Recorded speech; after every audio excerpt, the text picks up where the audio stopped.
96-97 was a season that ended in high hopes for a bright new era at Manchester City Football Club.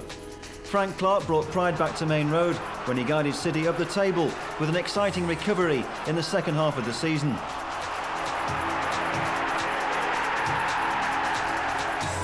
Gio Kinkladze gave City's new manager a vote of confidence when he signed a new 3-year contract. And the brilliant Georgian once again thrilled Blues fans with more magical moments to savour. Well, it was a major plus for the club. He's a quality player who has a wonderful relationship with the supporters. He brings people in through the turnstiles. You know, there are very few players around who will put a few thousand on the gate, and Gio's one of them. And it's a massive boost to everybody connected with the club that he's committed himself in the foreseeable future. After the traumas of Alan Ball's resignation, Steve Coppell's brief 33-day stint in charge, and the short caretaker roles of Asa Hartford and Phil Neal, Frank Clark transformed City's fortunes in impressive style. Just one defeat in his first 12 matches in charge promised better times ahead for the Blues, a run that saw City reach the last 16 of the FA Cup. This exclusive programme features all the best highlights from a dramatic season that began and ended with high expectations. The supporters deserve Premiership football. Clubs, by and large, clubs get what they deserve.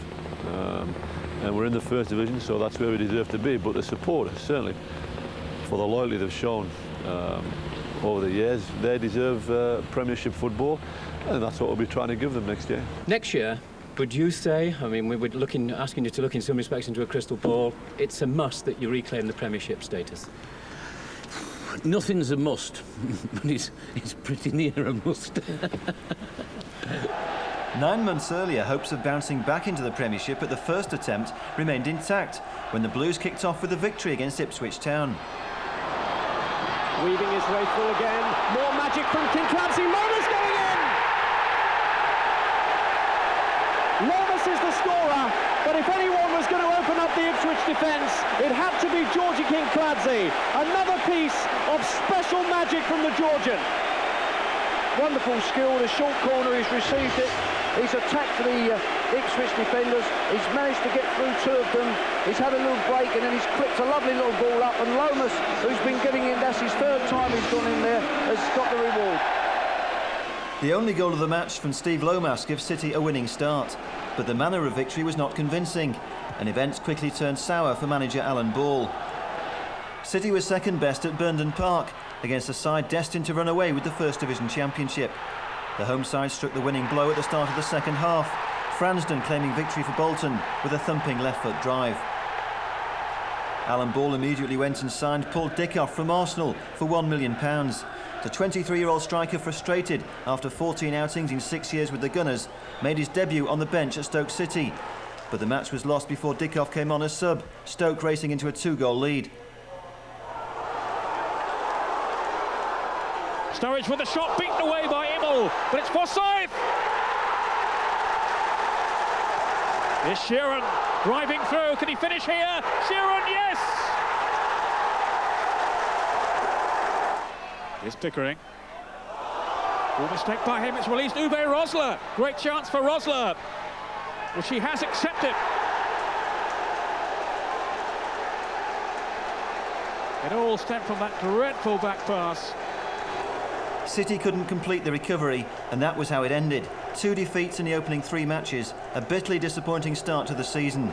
Blues fans were not impressed, and time had run out for Alan Ball. 48 hours later came the shock announcement that Ball's reign was over, just 10 days into the new season. Alan came to see me at my house, and we had a chat about things. And he asked me my advice, and we sort of chewed the fat and talked things over, and in the end he said, well, I don't like quitting, but I think in the best it would be in the best interest of the club if I resign. While the search began for a permanent replacement, Asa Hartford took temporary charge when George Graham turned down his chance to fill the Main Road hot seat. And Newton has 2 others in support. It's Newton, he scored! Beaten him on the near post, and Charlton lead. This is the defender. Dickov has lost him. Couldn't lose Newton. Oh, referee's given a penalty. And Charlton not without some cause, are furious. Shoulder to shoulder there, well, difficult to see why that was given. Uwe Rosler then. And City are level. 7 minutes remaining. Be Lomas or... Oh, it's Creaney, scored! Gerry Creaney with 3 minutes left to play. And the substitute has surely won the game for City. Oh, what a steal. A winning start for caretaker boss Asa Hartford. 21 years old Zambian-born Jeff Whitley makes his debut against the season's surprise package Barnsley. Rosler, Lomas again. And Rosler! Well, he won't need telling, he really should have hit the target. Dealt with by Simons. This is Eden and Marcel.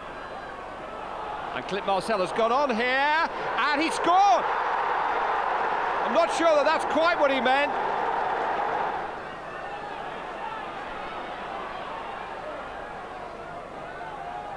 And some of his pass wasn't quite the best for Dickov, but here's Clough with a chance from Lomas' cross, and Nigel Clough has equalised.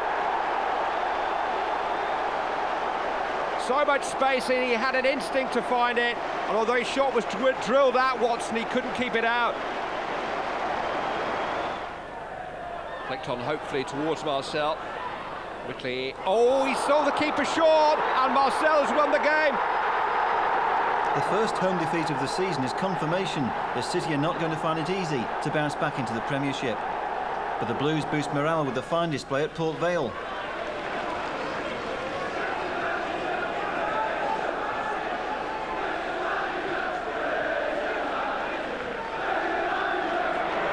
And the chip coming in, and there it is. Always a danger. And number 11, Uwe Rosler, heading on to a perfect, inch-perfect pass from Georgi Kinkladze. Kavalashvili makes the run, Dickov running, 1 against 1. Over Van Houston. And Paul Dickov always looked threatening for Manchester City, especially in the first half. A superb strike, well worthy of claiming all 3 points, and well worth a second look. The Blues' first away win of the season is a welcome boost. But there's no joy at Selhurst Park, where City are well beaten by a dominant Palace side who raced into a 2-goal lead inside the first half hour. Leif Anderson made it 2-0 at half-time after David Hopkin had opened the scoring. With Palace boss Dave Bassett being linked with the vacant manager's job at City, his players clearly had a point to make, and Hopkin put the match beyond City's reach when he made it 3 at the start of the second half. City did fight back, and Kinkladze was denied when Mervyn Day kept out this long-range effort. City did finally get on the score sheet when Kavalashvili added an 80th minute consolation, but City were never really in contention against Bassett's side. In the Coca-Cola Cup, the Blues suffer a nightmare at Lincoln, despite making a dream start after just 41 seconds when Uwe Rosler opened to scoring. The 3rd Division minnows hit back with 4 goals in a remarkable fight back.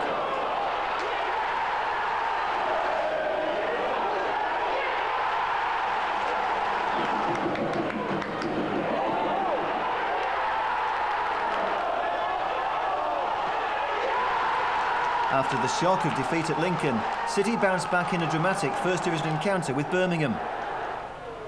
Kinkladze forward to Rosler. Kinkladze now finds Dickov.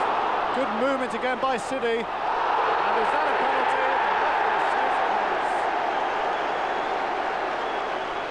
Steve Bruce adjudged to have brought down Dickov in the box. And City with a golden opportunity to take the lead against Birmingham. Here's the opportunity to put City 1 goal up. Great save by Bennett, and Birmingham City have every reason to be grateful to their 24-year-old keeper. Kinkladze now with a great opportunity. 2.5 minutes to the end of this game to supply a cross might prove to be a winner. It's a good chance for City. Again appeals for a penalty. Again the referee says yes.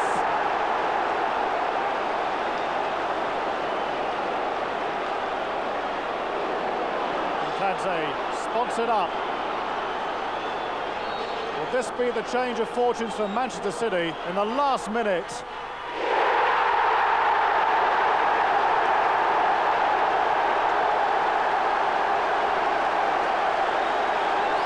Scenes of utter jubilation for Manchester City. Kinkladze's dramatic last-minute winner lifts City into 9th place in the league, but hopes of staging a cup fight back against Lincoln suffered an early setback.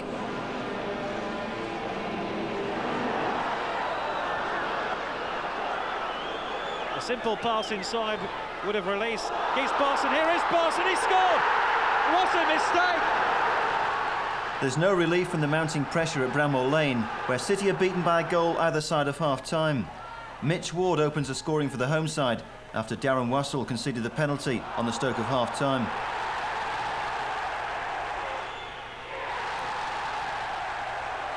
Gareth Taylor makes it 2-0 and City are beaten for the 4th time in 5 matches. 6 weeks after Alan Ball's departure, City finally unveil their new manager. Steve Coppell is City's surprise choice, but the former Manchester United player is quickly made to feel at home. Coppell's reign begins with a positive start at Loftus Road, where the Blues are tested by a great start by the home side. McGoldrick has made a mistake. Can Slade get onto it? Oh, Dibble did well. Sinclair plays it back in. That is magnificent! Paul Murray, chance for 2 now. It's 2-0. Well, this is tremendous stuff from QPR. Manchester City are lethal in the departments we already know about. The Kinkladze departments. Comes across with a chance for a goal! And Manchester City are back in it.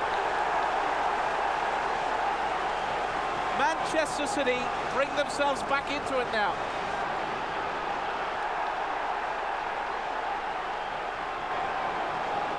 That's Clough. Now it's Kinkladze. This is dangerous. Kinkladze, a chance. Handball. And he's going to be sent off for that, is he? Andrew Impey, it's a penalty. Well, they've hit the post twice, hit the bar once. Now they've got a penalty. Summer against Kinkladze. It's 2-2. Drama at Loftus Road. Manchester City absolutely jubilant. A stirring fight back by City suggests better things to come. But there's no joy at Elm Park, where Lee Nogan knocks Coppell's men out of their stride with a double blast. That made it 1-0 at half-time, and midway through the second half, Nogan added Reading's second. But this time there's no fight back, and City's hopes are ended when Steve Lomas is sent off 8 minutes from time. The first home match in charge for Steve Coppell is against Norwich, and Maid Road fans hope that this is the start of City's great revival.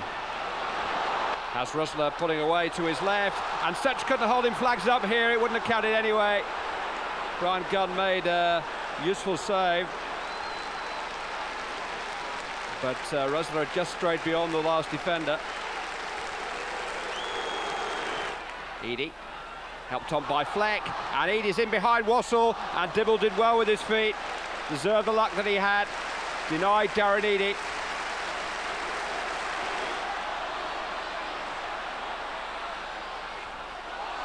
Just opened up a little bit for Summerby, and now the space here for Nigel Clough with a chance. Yes! Clough gives City the lead. The deflection certainly helped it on its way past Brian Gunn. Such was the defender who got across, and he was a little unlucky. But Nigel Clough, in all that space, somehow made it pay.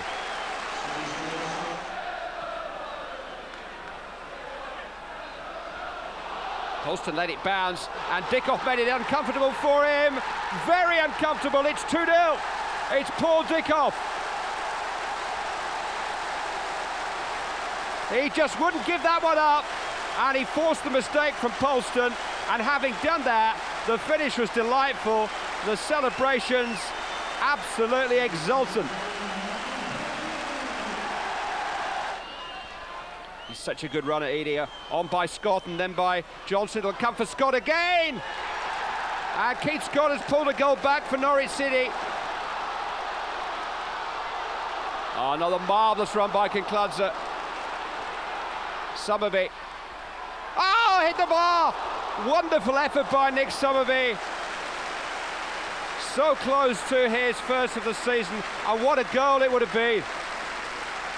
Victory over Norwich is greeted with delight and relief. Couple's first success is followed by another home encounter with away day specialist Wolves. Steve Bull is making his 400th league appearance for the Midlanders. Dickoff challenging him well and winning it well for Rosler.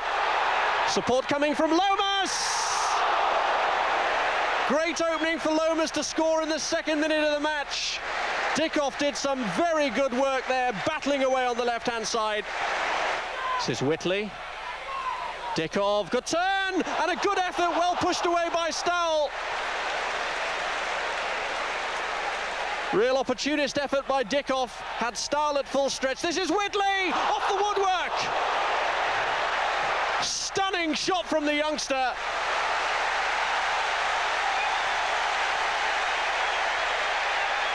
And City indisputably lifted now. Dickoff, who had the first shot, and Stowell wouldn't have been able to do anything about Whitley's had it just been to the right of the post. Pearce. And Simons has let it go. Ball could be through here, and is. Disaster for Manchester City. Another frustrating day for Blues fans. That's City's third home defeat of the season. But Couple gets a big boost at Southend, inspired by a magical display by Gio Kinkladze. Tremendous balance. Well, they haven't got a clue what he's going to do next.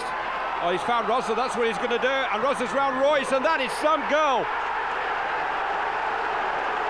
Uwe Rosler scored it. But it was brilliantly provided by Georgi Kinkladze. Sometimes those mazy runs don't have an end product. That time the pass was perfect. Dublin in trouble. Nigel Clough did well. This is Rosler. Now Dickoff. And now Kinkladze arriving on the scene. And that's two. And the man who's orchestrated this fine Manchester City performance, Georgi Kinkladze, now has a goal to show for it too. He's been outstanding tonight. And Summerby now. And Dickoff.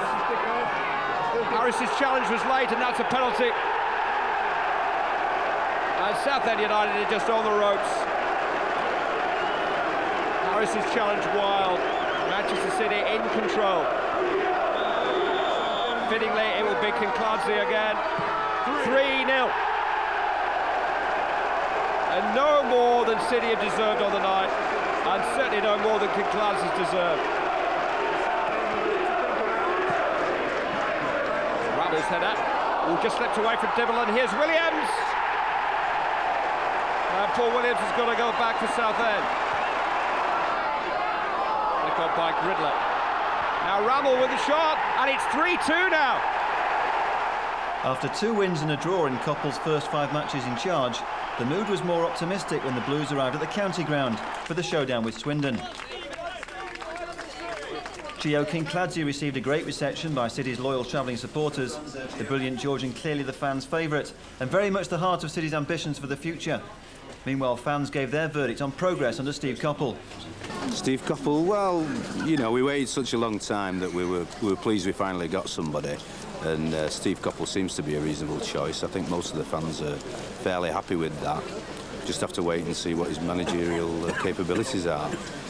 You know, it's our place, which is the graveyard of managers, isn't it? I think he's really good. I think he's going to be the guy take us up. I still think we can win this league. I think we will. If not, we'll win it in the playoffs, go up, start doing really well in the Premier. Kinky's the man, isn't he? I think he'll score a few today again. But sadly, it didn't go according to the script. Leach. Nice ball through to Allison. Now then, Allison trying to go around his man. Penalty given! Alisson up against Kit Symons there. He saved from Winterburn on that famous occasion. Now he's up against Kevin Horlock, and he saves again! Oh, still 0-0. Marvellous stuff here, 39 minutes gone. And it's not even a corner.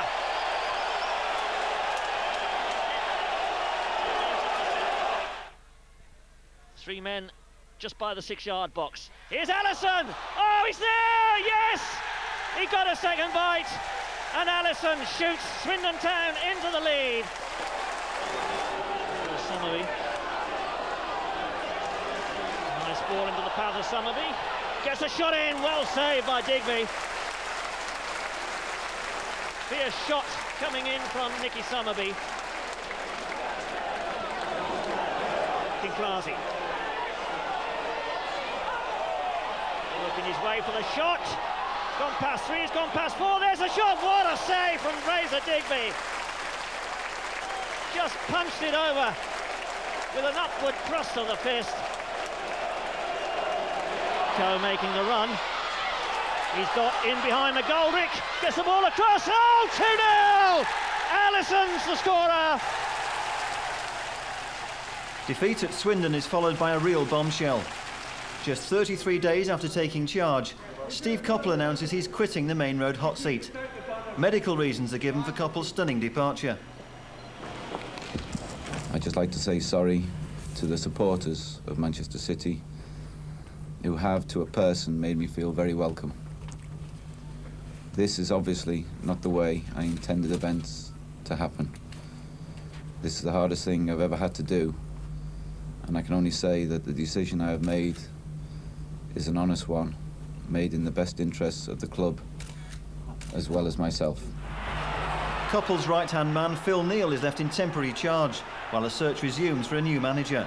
Neal's first test is at home to Oxford.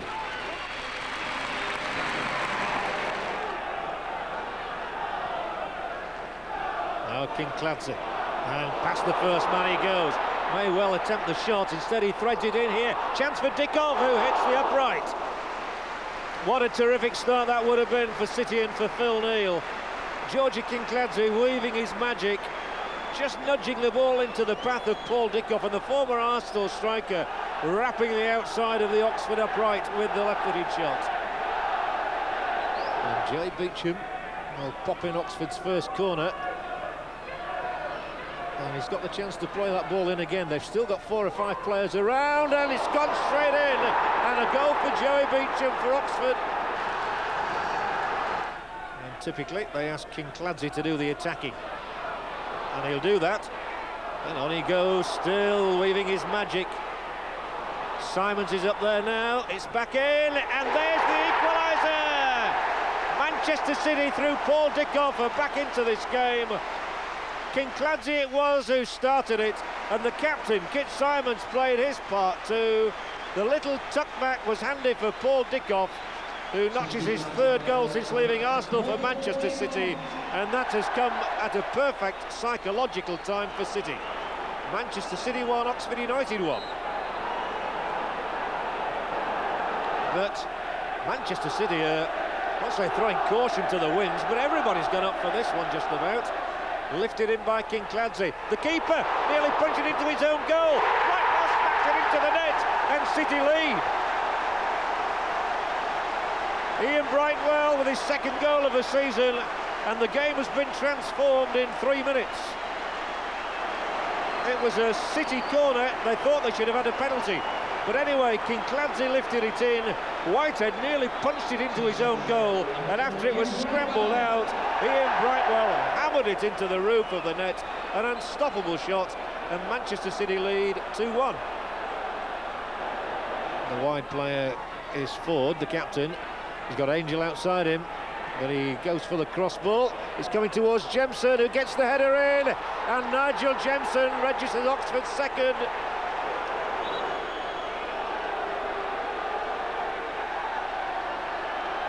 I'm afraid we've got one irate supporter on the field, and that is something we really don't want. He's having to be calmed down by Eddie McGoldrick. He came straight away onto the field to confront the City players, and he will be removed very promptly by the police. A single objector, but he's going to be booed by every City supporter in the stadium. Well, it's knocked across rather haphazardly by Jemson. Elliott gets up well, he's still there. Elliott couldn't get the... well, he did get a shot in, but it didn't go anywhere near, and so Martin Gray was presented with the ball again. It's all Oxford at the moment. Elliott's there for the header, and it's in, and Dibble's been beaten again, and Matt Elliott may have won the match for Oxford United. Sure enough, Matt Elliott's 87th minute winner sends City stumbling to another defeat. Things should have taken a turn for the better when City made a positive start at Fratton Park. The Georgian, lovely ball inside to Summerby, and again the dangerous cross. A great save from Flahaven, still is not away, and Manchester City have taken the lead through Simon Roger. There was hesitation on the far side. It looked as if the Pompey players were waiting for the whistle to blow, and in fact it didn't. Flahaven made one really good block, but the ball came to Simon Roger, who knocked in his first goal for Manchester City. Well, that's a lovely dummy from Turner, and Bradbury's onside. Lee Bradbury tucks the ball away. Fitzroy Simpson drills it. Oh, what a beautiful goal from Fitzroy Simpson! The run of 3 successive defeats was halted and a goalless draw at home to Huddersfield, but the pressure was back on at home to Tranmere. Oh, that was a bit casual from Stevens, and here's Cavalashvili now.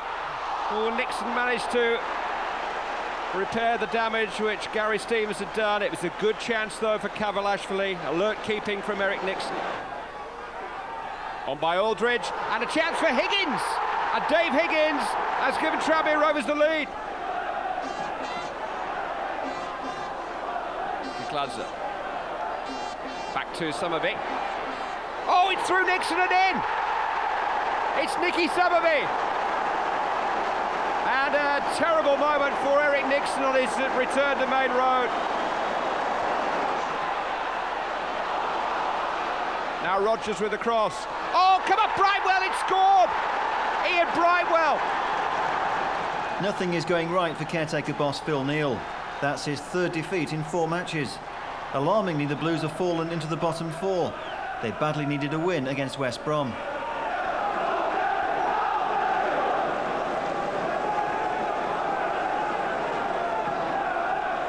the head of Rusler, yes! Dickoff is on the line, I think it's Rusler's goal. He managed to pull off the back of Groves now. Did Dickoff get a touch? Maybe he did. Heaney running at Holmes. And BDM. And is that a penalty? Yes. Holmes just couldn't catch up with Neil Heaney. The Gladzer. 2-0. 21 minutes gone.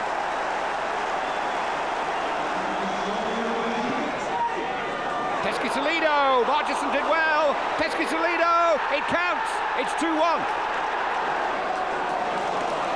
Dickoff. Taking on Groves. Now, did he get his foot on the ball? He didn't, not in the opinion of the referee. And City have another penalty. Mistime challenge by Paul Groves. Same again. It's Kincladze. It's 3-1.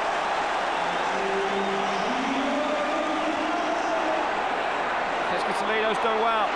And Hamilton arriving, and it's 3-2. At last, City have a victory to celebrate. The first success for caretaker boss Phil Neal at the 5th attempt. But it's back to square one at Molineux. Dibble was in trouble. Dennison. Back in, and Roberts.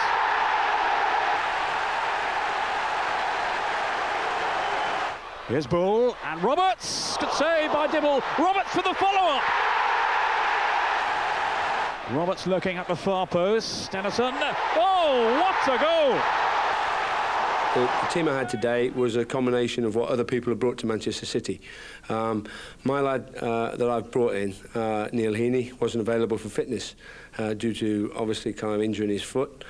So I'm working with other people's players, and as I say, at the end of the day, we've got a scrap, and we're in a very serious position. And I say I'll do my utmost until somebody tells me to stop. Fighting talk by Phil Neal. At home to Bradford, City are lifted by an early breakthrough. Plenty of bodies forward for Manchester City. Dickov on the edge of the area, might come to Kinkladze, into the area, he goes down, it's a penalty in the opening couple of minutes, right down in front of the City supporters.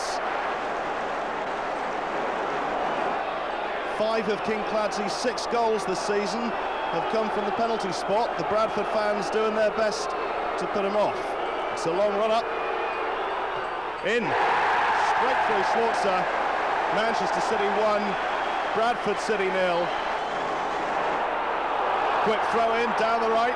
Uwe Rosler, not seen too much from him so far. In it comes, he's looking in there, and it's 2-0! It's Paul Dickov getting the second for Manchester City. And that all stemmed from John Dreyer being caught over on the far side. Manchester City got the throw, it was quickly taken.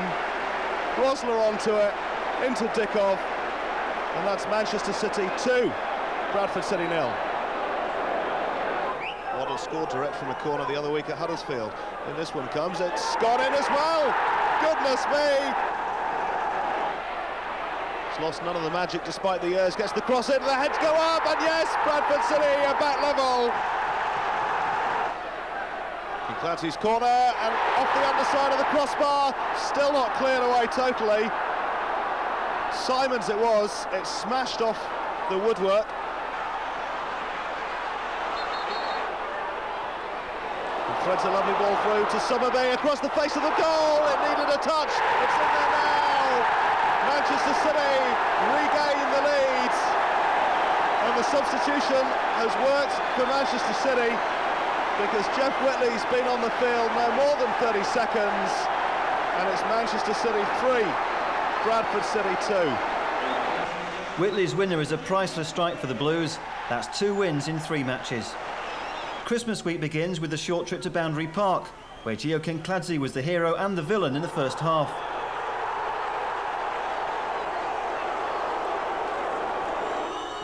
A missed penalty let the Latics off the hook early on, but Kinkladze made amends in the way he knows best. A super strike by the Georgian gives City the lead at half-time. But it all went wrong in a frustrating 10-minute spell midway through the second half. Ian Ormodroyd made it all square when he headed home. Then City were beaten by Nicky Bainger's shot through a crowded penalty area. Victory for the Latics means they move out of the bottom 3. A disappointing result after City had taken the lead. The festive woe continues with another blow on Boxing Day. In-form Port Vale made it 4 wins out of 4 when they claimed the only goal of the match just before half-time. Martin Foyle, the goal scorer. The trip to Barnsley proves to be the final match in charge for caretaker boss Phil Neal. Marcel is onside here. Chance for Wilkinson. Simons did really well. Brightwell couldn't get it clear. Eden got in a shot. There was an appeal for handball. It's been given. Penalty against Kid Symes, I think, who performed heroics there. But when Eden got in a shot, well, it just seemed to strike Simons on the arm. Jovo Basantic then. And Barnsley lead. In by Sheridan. Moses with the header, 2-0. The year finally ends on a positive note when the Blues unveil their new manager. Former Forest boss Frank Clark is the new man in charge at Main Road, ending weeks of speculation. Clark's arrival signals several immediate changes, including the end of Tony Book's 30-year association with the Blues. There was no sense of me wanting to clear people out just for the sake of it. They're all given the opportunity to work until the end of the season. But I've made decisions that I think will be for the long-term benefit of Manchester City Football Club. Was there a moment at Christmas when it all seemed to be going wrong and it was supposed to be the club in turmoil, the club nobody wanted? Yeah. Was there a moment when you felt, I can do without this?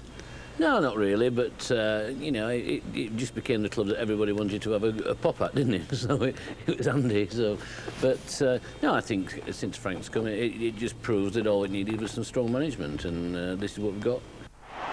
Frank Clark received a warm reception when he walked out at Main Road for his first match in charge against Crystal Palace. The players respond with a battling display in their bid to impress the new manager. Simon's climbing well, Rösler with a touch, onto the bar, keeper may even have had to help it there.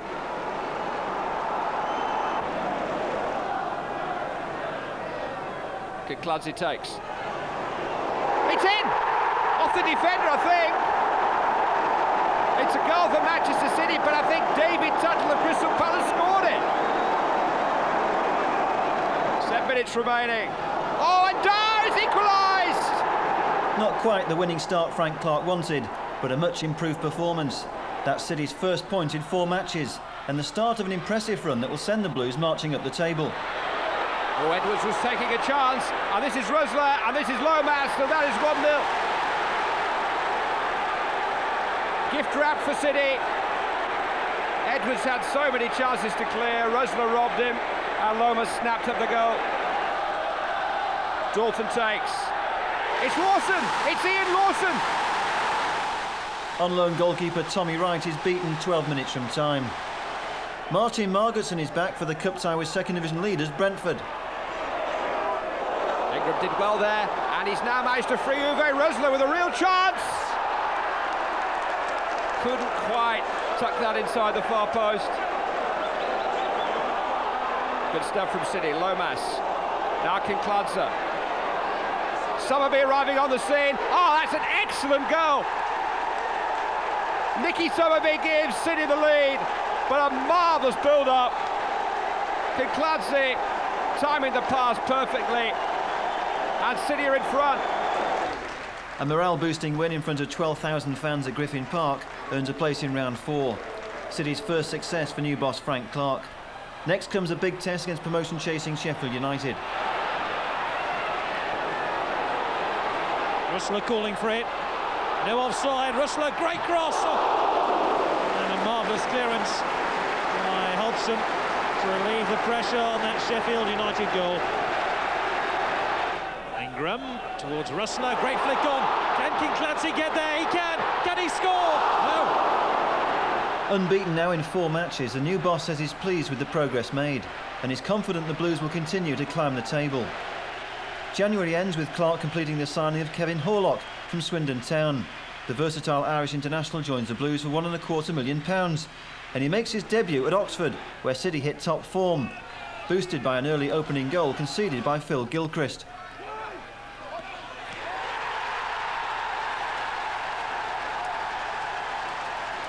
The star of the show was Georgie Kinkladze.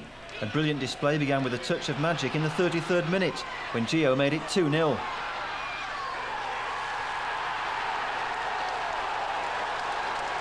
Then, midway through the second half, came a goal of outstanding quality, a searing burst of pace and a clinical finish that put City in total control.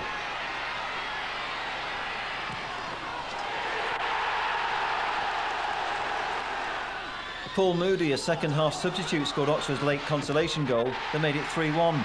But City were never in danger, and a thumping victory was rounded off 2 minutes from time when Kinkladze's corner set up Uwe Rösler for goal number 4. Confidence is soaring when the Blues take on Watford in round 4 of the FA Cup. Found a way through to Rösler, whose effort was blocked, but it's in now. It's Heaney. Palmer just managed to scramble away Rösler's header, but Neil Heaney scored.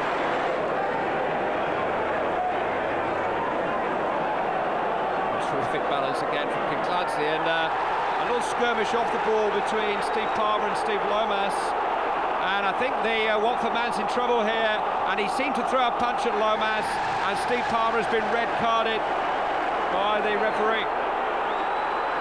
Noel Williams now, and Watford are back on terms.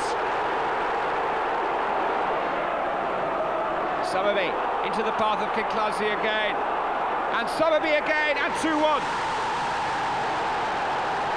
Beautifully made for Nick Summerby by Georgie Kinkladze. Page the defender, chasing shadows. And Page is in trouble, and here goes Rösler. Kinkladze helping it on. It's Uwe Rösler, and that should do it. 3-1. accelerating away from Ward and finding the corner of the net. The Blues revival continues at home to Ronnie Whelan's Southend. All the goals coming in the second half, starting with Uwe Rosler's effort 4 minutes after the break. After hitting the woodwork with a free kick, Gio Kinkladze got it absolutely right when he finally added City's second with a spectacular strike. More magic from the little genius opened up Southend for goal number 3, and Uwe Rosler claimed his second goal of the match to complete a superb victory. A stunning combination by the Blues star men. That's 10 goals in 3 games. Unbeaten in his first 7 matches in charge, Frank Clark's next test was an FA Cup showdown with Middlesbrough. Lomas, so it's not bad. What a cheeky strike by Steve Lomas. A rueful smile. It was certainly under the crossbar, but just wide of the post. Just a moment to steady himself. No matter how high it looks, if it had been the other side of the post, it would have gone in.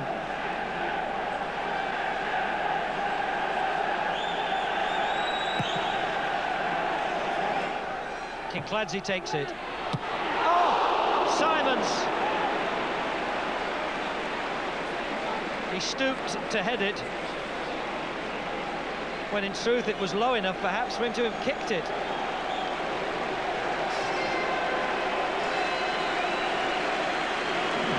Ravanelli.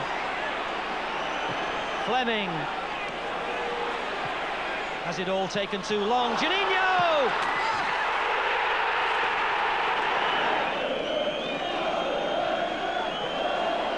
Crooks. Oh, he hit his own man.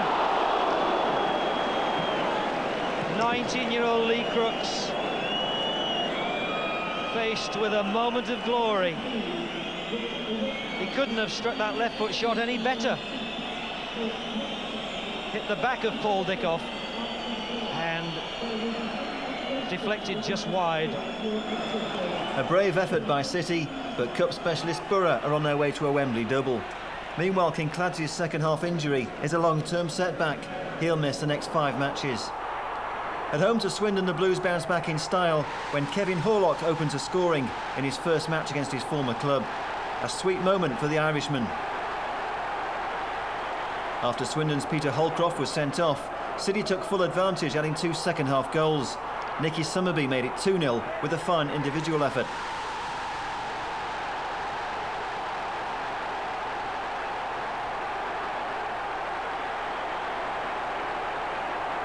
Uwe Rosler wrapped up 3 more points with his 3rd goal in 3 matches. City in command, and Swindon's defence pulled apart by the Blues.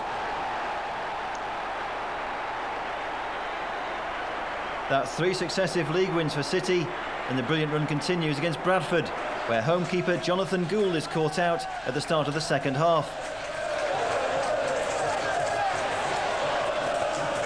Ball by Simons, and there's no flag here. Dickoff is onside, and well, Gould just stood in his path, and the referee has given a penalty. Not quite sure who ran into who, but Jonathan Gould's right arm reached out towards Paul Dickoff, and the referee reaches for the red card. Rosler had to score. Nothing that Richard Lyburn could do about the Germans' power from the spot. I don't think any keeper would have stopped that. Goldrick will take the corner. It's Horlock, and Manchester City have scored again. 2 in the space of 3 minutes against the substitute keeper. This time, it's Kevin Horlock. After Lyburn had decided to stay on his line, wisely I would have thought. And now Dickoff. And here's Rosler, and here's the 3rd. Beautifully taken by Uwe Rosler. Lovely pass from Dickoff, steered onto the German's head. And an absolutely classic header, high beyond Lyburn into the top corner.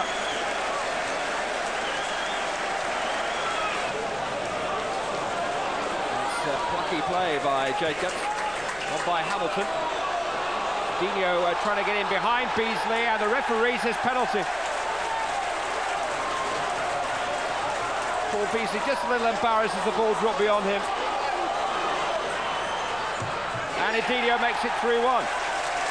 If only Frank Clark had arrived at Main Road earlier, the Blues could have been pushing for a place in the playoffs. Meanwhile, Clark continues to strengthen his new-look squad. Tommy Wright joins the Blues in a £450,000 deal from Forest. Wright impressed during his loan spell at Main Road, and he's back in the starting lineup for the home match with Portsmouth. Now he's found Sowerby as well. He'll try and get on the outside of the defender, whips it in! And Manchester City take the lead through Kevin Horlock. Beautifully created and beautifully finished as well. 3 in 3 for Horlock, but a lot of credit here. Dickov and Sowerby. Sowerby attacks the Portsmouth defence, gets around the outside of Cook. The ball in's perfect, and Knight has no hope against Horlock's header. So Kevin Horlock, having scored against Swindon, having scored against Bradford, now scores against Portsmouth for his 3rd goal in as many games, and what a valuable one.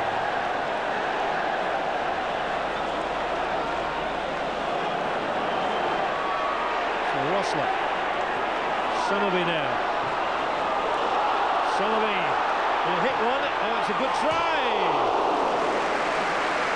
Fully 30 yards, Nicky Sowerby. Much applause for that effort.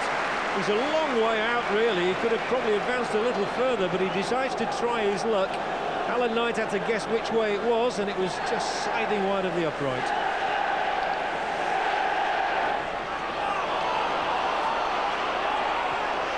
Rosler, and he's angled it back here, and it's beaten away, but Sowerby still has the chance to belt it back in.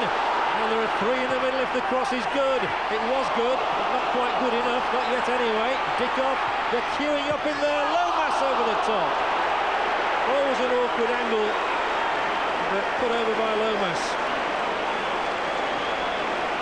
One of those that looks bad, but it's amazing how often these do miss. Sowerby with the ball in caused panic, that's for sure. And then it was chased by Dickov, and there were 3 or 4 waiting, and it was Lomas who just looped it over with the instep. I'll have to go all the way. Pulls it in, just needs to turn. Dickov nearly tripped, finally gets the shot in and beaten out by Knight. He was so close to winning a penalty there, Paul Dickov. So Simpson through, what a goal! City denied by their former star, but the Blues bounced back against Oldham. Uwe Rosler claimed victory with his 8th goal in 8 games. Rosler climbed well then, and Dickov has fed Sowerby, and there's no flag here. And here's Rosler, and Manchester City are in front. It's Uwe Rosler from Nicky Sowerby's path, stayed level with the winger and gave Gary Kelly no chance. That's 9 league matches without defeat, but the sequence is finally broken at Birmingham, where the Blues are still without the services of Gio Kinkladze.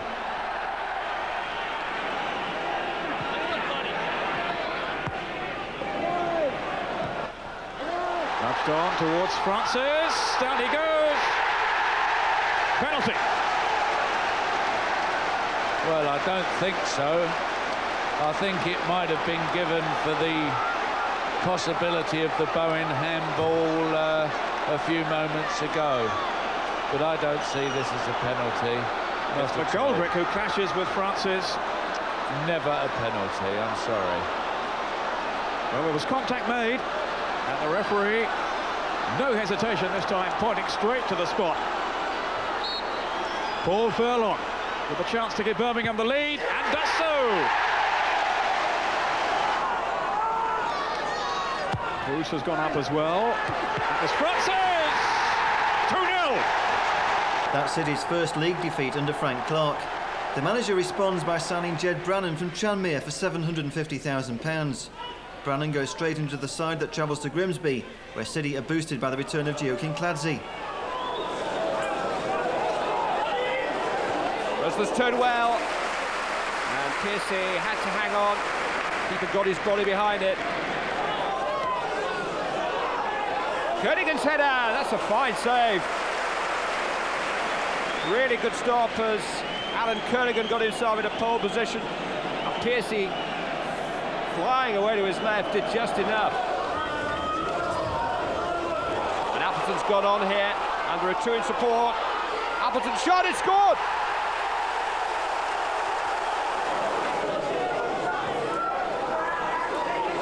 Out as far as Brannan. Really full-blooded drive by Jed Brannan. And Piercy can't have seen very much of it. Somerby resisting the challenge. This is Kavalashvili.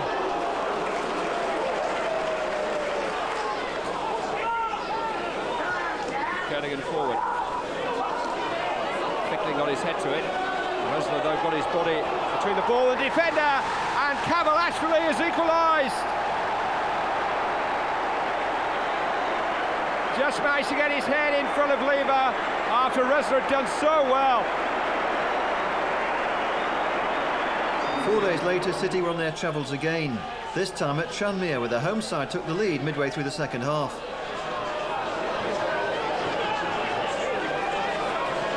Now McGreal joining in. Cook arriving. Jones! Gary Jones to Tranmere.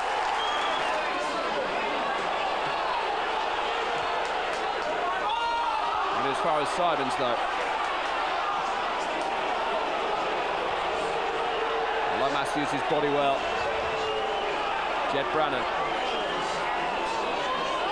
It's Nick Somerby with a chance. Deflected and in. And City have equalised with 4 minutes left to play.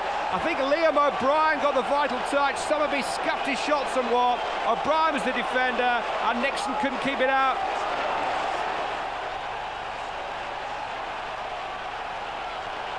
The home match with Stoke was delayed by 45 minutes because of a fire scare.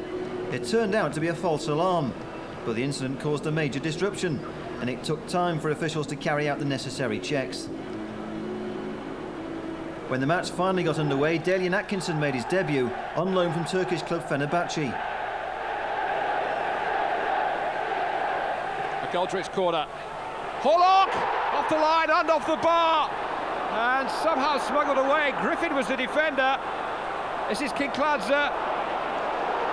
Still a chance, Eddie McGoldrick. Inside Pickering, still McGoldrick. And that's deflected wide this time.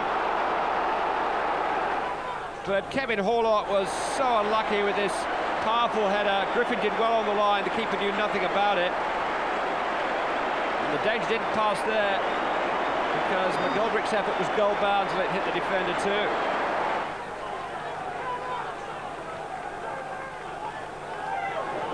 Kinkladze. Lomas had made a good run. 3 in the middle. One of them's Rosler. Got underneath it. Approach play was deserving of Rosler's applause and of a better finish.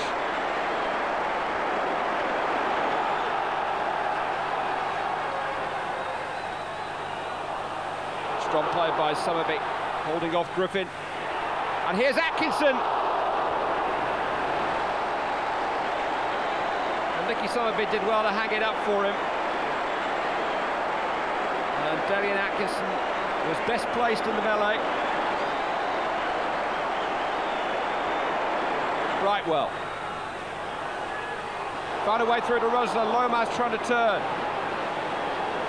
McMahon will clear. Horlock, though, eases him off the ball.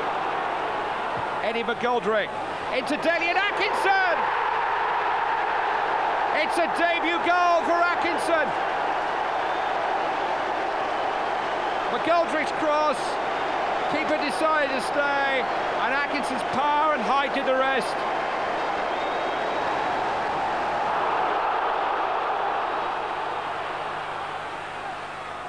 Atkinson, Kinkladze, now McGoldrick. In towards Lomas, yes! Steve Lomas makes it 2 goals in 3 minutes for City. Just muscled in front of Ali Pickering and buried his header.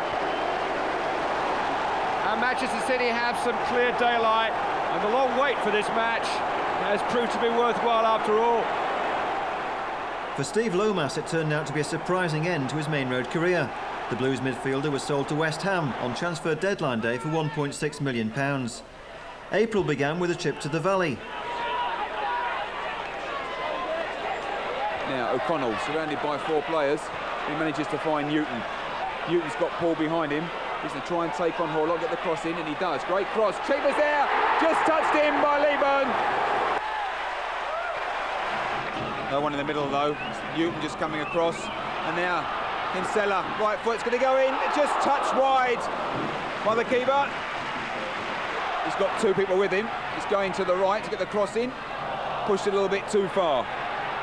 Rosler's the cross. 2 men in the middle at the moment. 3-4 arriving. And it comes deep. Some of it's deep. Needs to be quick to keep it in. Now, Kincloudsey puts it to the far corner. Up they go. No one there. Jeb Brennan came in at the back. Gets the equaliser. Lovely cross from Giorgio Kincloudsey. Didn't pick the man out because they weren't there. They all came in. He just picked the area out. Empty space right towards the back of the goal. Maybe the keeper should have come. But Jed Brennan comes in. And Jed Brennan gets the equaliser. Jed Brennan's first goal since signing from Tranmere. The Blues' next test is against team of the season Bolton. Touched back by Summerby, up here to Rosler, one-on-one, and Fairclough surely was tugging away at the shirt. Fairclough pleads to Mr. Poulain that it was the other way around, or at least 6 of one and half a dozen of the other. Well, perhaps we can tell you. Well, he looked to be grasping his arm more than anything initially. Anyway, the referee's decision is free kick. And the ball is driven in! And Manchester City take the lead through Georgie Kincloudsey. And he caught everybody out.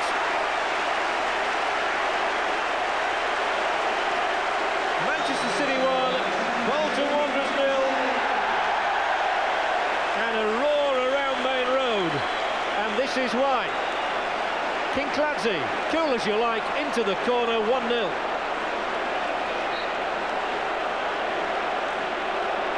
And here is McGoldrick. And it's Bolton who have to regroup. They don't often find themselves behind. Remember, they've lost only 4 times in the league all season. To Southend, Birmingham, Ipswich and Reading. But they're 1 behind now. Thanks to the vision of this man, Kincloudsey. Oh, and he's away again. Slippery as an eel. Brilliant play. Wonderful play from Kincloudsey. And finally he goes down and they just do not know how to contain him at the moment. Oh, he's such an exciting talent. City's throw in.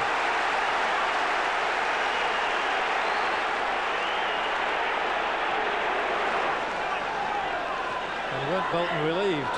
Must be dreading the sight of this man running at them at the moment. He's pinging the ball through into the right areas and he finds Rosler. Fairclough's challenge was a strong one then. Kincloudsey virtually running the whole show, just saying give me the ball, and he popped it in there again for Brannan. And now for Rosler, one-on-one edge of the area. Rosler around Fairclough, cuts it in, and with Horlock advancing, the goalkeeper Brannigan holds on. This is as bright a performance from Manchester City as they've seen at Main Road in some time. They apparently played very well against Stoke, but Kincloudsey is orchestrating everything, and Rosler is one of those to benefit. Fairclough's slip helped him, and Brannigan held on willingly. So McGoldrick's corner for City. High one, and as Brannigan missed it, Taggart headed it into the fans. But the whistle had sounded anyway for the push. But you can tell by Taggart's rather dishevelled look there that he and Fairclough know they're in one heck of a battle tonight. And this one's driven, the whistle gone there.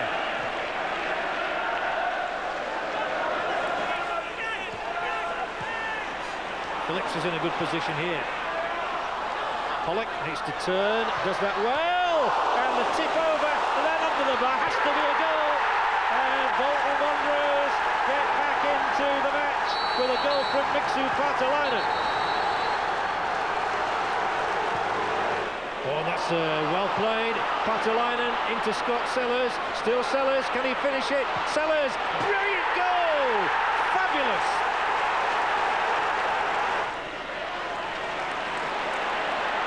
Somerville once again. Rosler's in here this time, and there's the header. Plucked out of the air by Brannigan, but a good try from Uwe Rosler. He stole into the space of the penalty area that allowed him to get in a strong header. On the end of the cross from Somerville, there he was, just needing to glide it wide of Brannigan though. Easier said than done, obviously.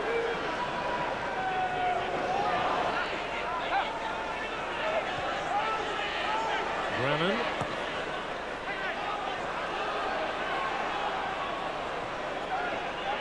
Finally out to Kinkladze. Can he weave any magic from here? Well, he can cross a ball in, which is towards Rosler. And at the second attempt, Brannigan gets hold of it cheerfully and gratefully. Again, it was Kinkladze who floated that ball into the danger zone. Almost perfectly placed as well, but Brannigan at full stretch managed to claim it. City beaten for the first time in 5 matches, and Bolton are crowned First Division champions. Next stop was the Hawthorns, where City bounced back with an early strike by Uwe Rosler. Rosler. Somerville was onside. Orlock's the only man really waiting in the middle for the cross. It's now back with Kinkladze. It's his left foot around it, and it's a header and a goal! Rosler! With 2 minutes on the clock. Easy header. The genius of Kinkladze whipping the ball in.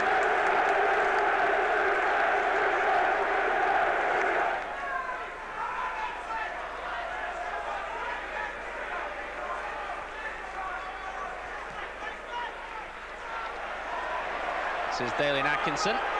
He might be interested to know that his former club Aston Villa are losing at home to Derby by 1-0.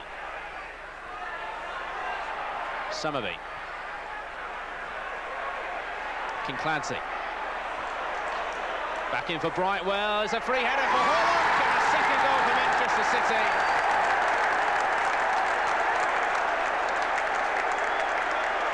The second time that crosses from the right have gifted Manchester City 2 very clear openings.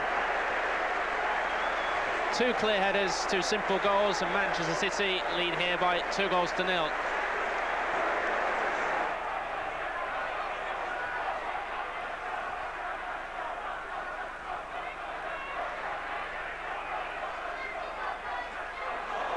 Good touch by Kinkladze. It's a super move this by City. And it's an easy goal for Rosler. It should have been dealt with by Sean Murphy. Really was a great move. And the final ball that came in was an absolute killer. It looked like it should have been dealt with, though, before it reached Rosler, but he had a simple task in the end, the German. For Manchester City, number 11, Uwe. Free kick here to West Bromwich Albion. Played into the back post, free header, and a goal for Sean Murphy, and that will make him feel a whole lot better. City's first win in 3 matches, inspired by the midfield magic of Gio Kinkladze and 2-goal Uwe Rosler. 4 days later, the Blues face a home match with Grimsby. Yeah, Kinkladze will get another chance. Pull back for Kernigan this time. And the header away by Lever will produce another corner. Alan Kernigan didn't really get hold of it. Piercy punching this time. Kinkladze will try to torment him again. In towards Atkinson with a header off the post. Piercy couldn't reach that one. It was Dalian Atkinson with the glancing header. All that set up again by the wizardry of Georgie Kinkladze. What was Brightwell doing? Oster's in here, and a chance, it's there. It's Shakespeare. Dreadful moment for Ian Brightwell.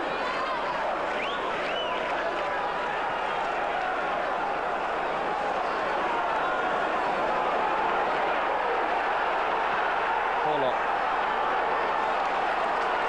Come back for Simons, though. Rosler. Atkinson. Clough. Kept possession well here. Kinkladze.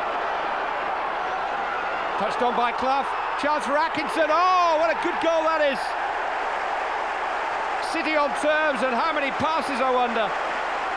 Nigel Clough with the telling one. Through the defender's legs for Dalian Atkinson.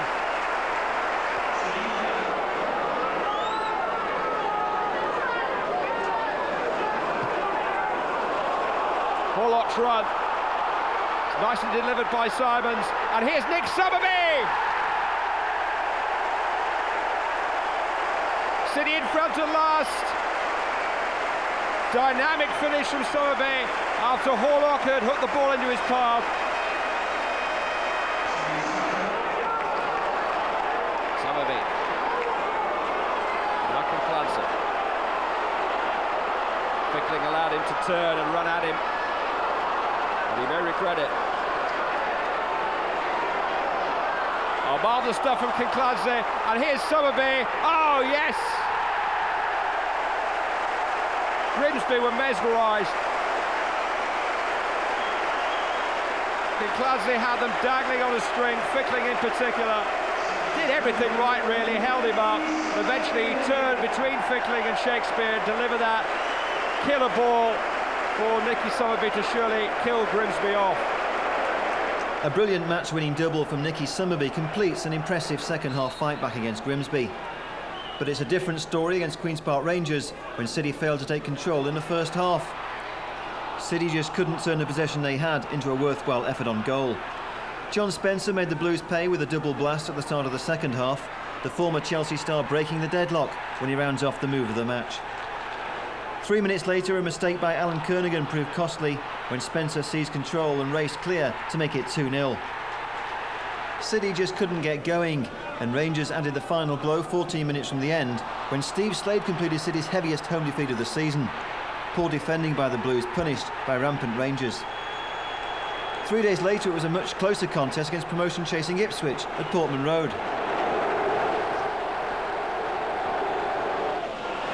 Flag stayed down. Here's Summerby. Great block by Wright.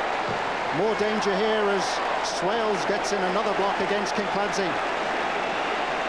But there's always a danger when Ipswich press forward that Manchester City will be able to exploit the gaps at the back. Then Summerby shook off Tarico. It was a good save by Wright. He stood up for as long as he could, and then Swales got across in the way of Kinkladze's shot. Atkinson, he was stretching a little bit, but he was able to get the Manchester City attack moving here. Atkinson, the option in the middle. Some good play here on the far side by Crooks. Now Summerby.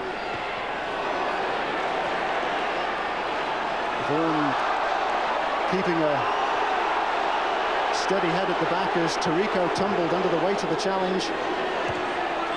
Good header and straight off the bar from Atkinson.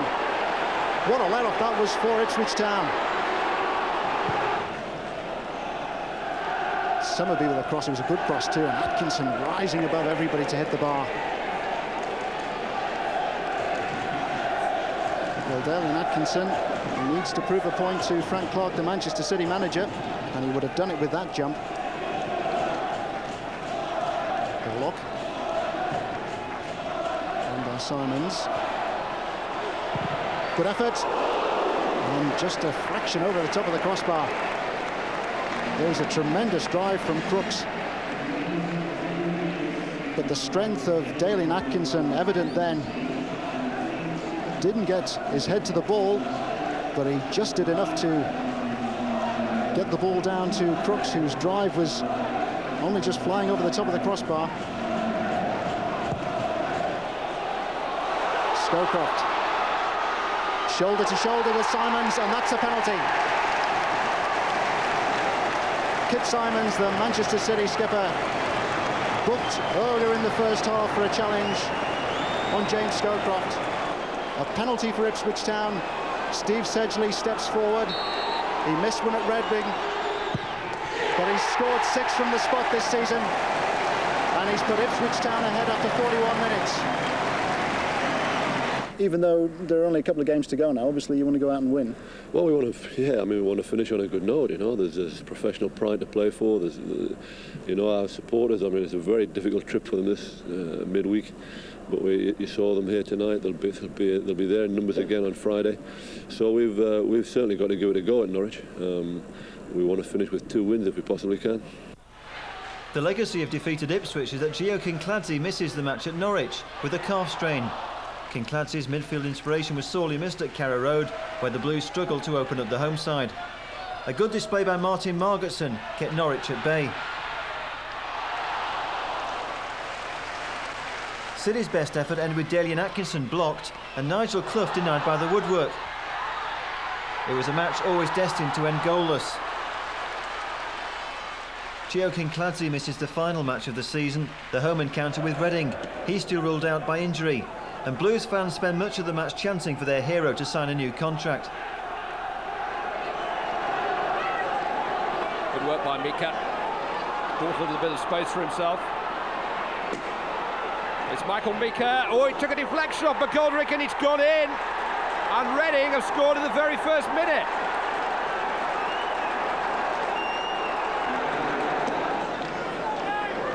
Will be Kasky.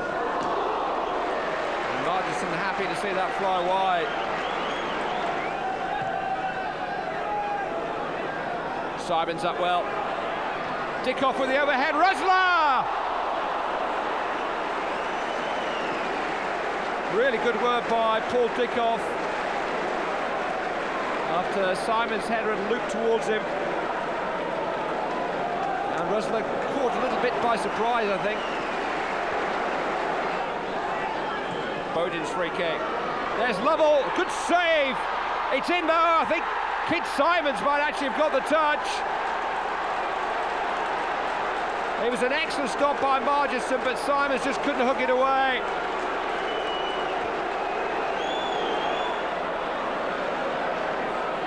Cooks to Summerby. They seem to be caught then by Bowden. He was having his shirt pulled. And eventually the fullback had a hack at it and failed to get the ball. Summerby takes. Dickoff! Oh, they lost him completely. No marking at all at the near post. Keeper helped it over. McGoldrick's corner. Simons. Dickoff, yes! Paul Dickoff. With a little over 10 minutes of the half remaining, he got himself in front of Bowden and was able to cotton on to Kit Simons' header.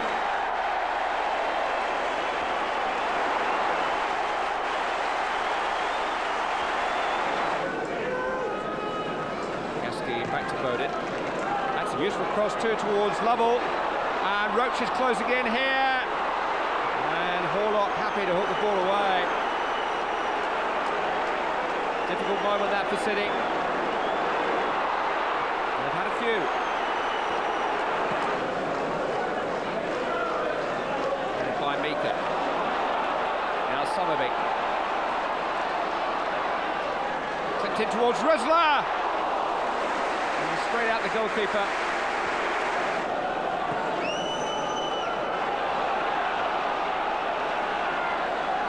Now Brannan.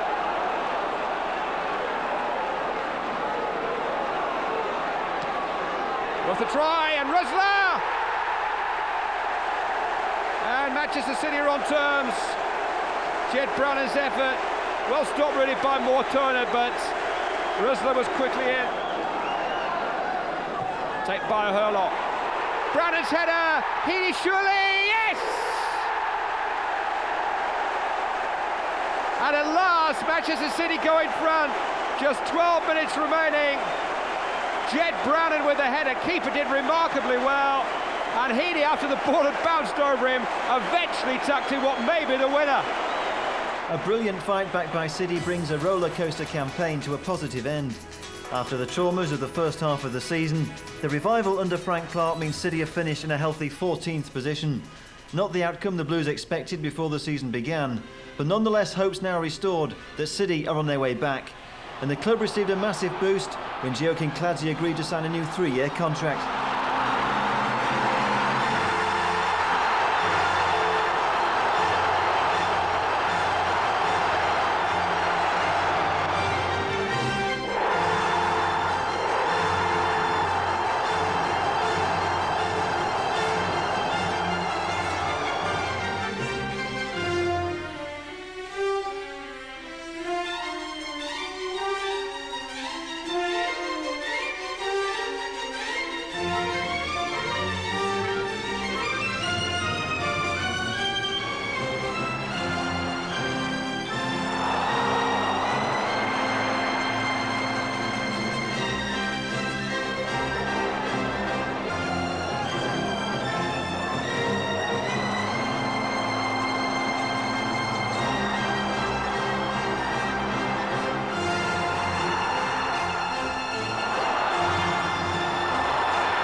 What would be your ambition as a chairman?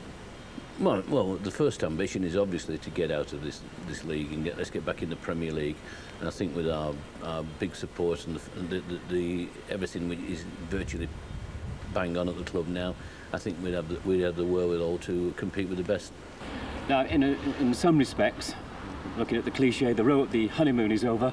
You know that. You're realistic enough to realise that there's enormous pressure on Frank Clark and his staff and on everybody at Manchester City to regain Premiership status next season. There is. I mean, expectations will be very, very high next season, and we know we have to be there or thereabouts. I mean, it was relatively easy when I came because the supporters were looking behind them at the second division. The club was in a little bit of disarray, so you're right. I mean, last season was almost a bit of a honeymoon period, but we know what's required at this football club, and we'll be trying to fulfil those expectations.